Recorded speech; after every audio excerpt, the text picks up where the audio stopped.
Historical background: Alexander the Great, born in 356 BC in Pella, the capital of the Kingdom of Macedonia, was the son of King Philip II, who turned Macedonia into a military power, and Queen Olympias, a strong-willed woman who believed that her bloodline had divine origins.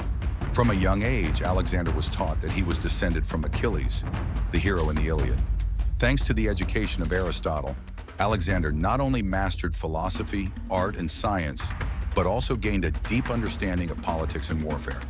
This knowledge helped him become a visionary leader whose strategic thinking was ahead of its time.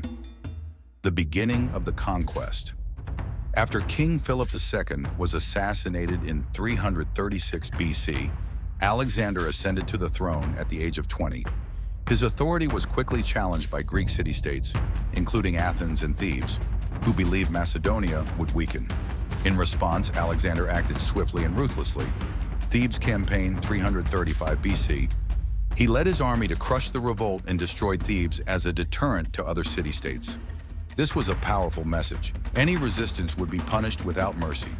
With Greece under his control, Alexander prepared for a larger campaign to destroy the Persian Empire, the long-standing enemy of the Greeks.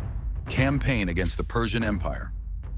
The Battle of Granicus, 334 BC.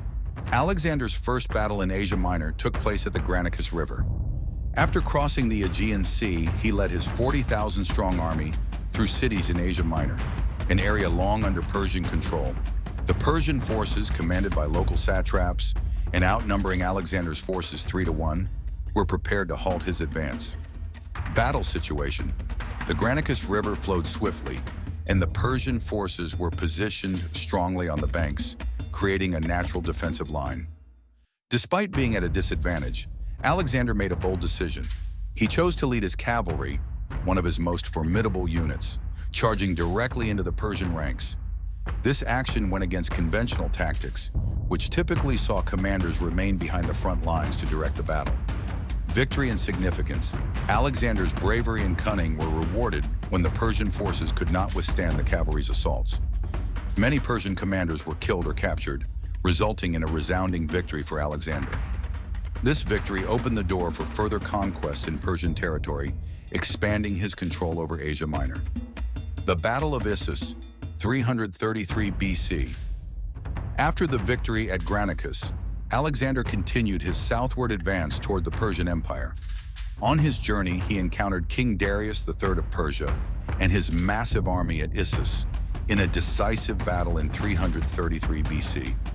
The Battle of Issus became a direct confrontation between the two kings, with both armies assembling their best forces. Battle situation. Darius III gathered a colossal army of 100,000 soldiers, while Alexander's forces numbered only around 40,000. Darius took advantage of the sloping terrain to arrange his forces, hoping to gain an advantage. However, Darius's strategy could not counter Alexander's flexibility and ingenuity. In a bold move, Alexander led his cavalry and attacked the heart of the Persian army, where Darius was commanding. In panic, Darius fled, abandoning his family and spoils of war. This caused the Persian army's morale to collapse, leading to its rapid disintegration. Victory and psychological impact.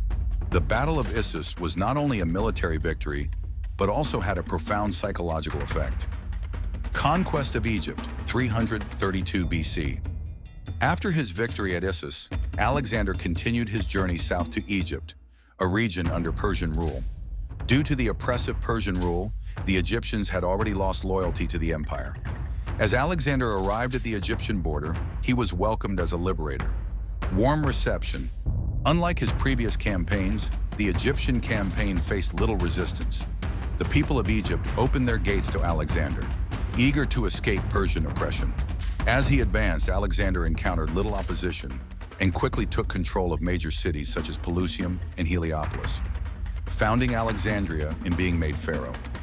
To assert his power and establish a lasting presence in Egypt, Alexander decided to found a new city, which later became one of the most renowned cultural and intellectual centers of the ancient world, Alexandria. This city became not only a commercial hub, but also a repository of knowledge, with the Library of Alexandria becoming a symbol of intellectual achievement for centuries to come. Additionally, Alexander was crowned pharaoh by the Egyptians, a title steeped in mythology. This recognition solidified his power in the eyes of the Egyptian people and underscored his divine connection. Alexander proclaimed himself the son of Zeus and gained recognition from Egypt's religious leaders, further boosting his prestige and authority. With his victory in Egypt, Alexander not only expanded his empire, but also continued to build his image as a leader who was not only militarily strong, but also wise in using culture and religion to consolidate his rule. The final confrontation with Persia, the Battle of Gaugamela, 331 BC. Alexander advanced to Gaugamela, where Darius III gathered a massive army with war chariots, war elephants, and hundreds of thousands of soldiers. Despite being outnumbered, Alexander used breakthrough tactics to create gaps in the Persian formation. He commanded his cavalry to strike directly at the center, forcing Darius to flee once again.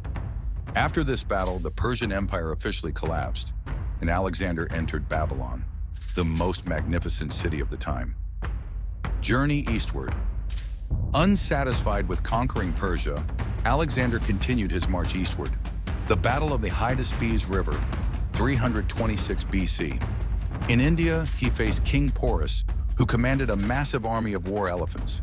Despite heavy rain, Alexander used cunning to divide the enemy's forces and emerged victorious, but also suffered significant losses. However, his exhausted army, yearning for home, refused to march further. This was one of the rare occasions when Alexander had to turn back. The decline and death upon returning to Babylon, Alexander planned further campaigns. However, in 323 BC, he unexpectedly died at the age of 32. The cause of his death remains a mystery, possibly due to malaria, poisoning, or exhaustion. The empire he built quickly fragmented among his generals, leading to prolonged wars. Legacy of Alexander the Great. Although his empire did not last long, Alexander left a profound mark on history. He spread Greek culture across the lands, creating the Hellenistic era, a blend of Eastern and Western cultures. The cities he founded, particularly Alexandria, became centers of culture and knowledge that lasted for centuries.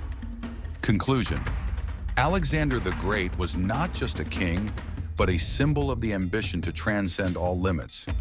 His life is a testament to the power of will, military genius, and the desire to conquer, values that continue to inspire humanity to this day.